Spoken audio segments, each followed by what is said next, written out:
नमस्कार मित्रांनो, बिग बॉसच्या घरात दिसणार आहेत नवीन ग्रुप फॉर्म होण्याचे संकेत. चला तर आपण बघूया कोणता नवीन ग्रुप फॉर्म होतोय व कोण करतंय त्यासाठी प्रयत्न. घरात आपल्याला रेवा, संकेत व प्राजक्ता एका ठिकाणी बसून बोलताना दिसत आहेत.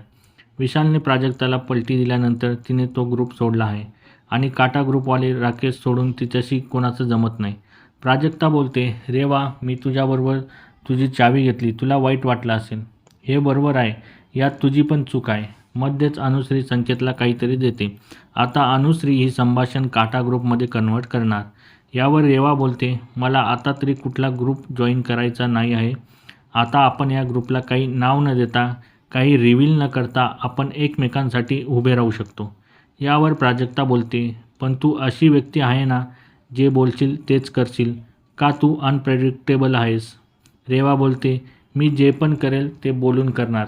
सध्या तरी प्राजक्तासाठी कोणताच ग्रुप सपोर्ट नाही आहे, म्हणून तिला सपोर्टसाठी नवीन ग्रुपची गरज आहे. आणि जे वाईल्ड कार्ड सदस्य आहेत ते पण कुठल्याच ग्रुपकडून खेळत नाही आहेत. यांचा नवीन ग्रुप तयार होईल का? आणि घरात जर तिसरा ग्रुप आला तर अजून मज्जा येईल का? हे कमेंट बॉक्समध्ये नक्की सांगा. आणि अशाच नवीन अपडेटसाठी आमच्या चॅनलला लाईक, शेअर आणि सबस्क्राईब करायला विसरू नका. तोपर्यंत धन्यवाद मित्र.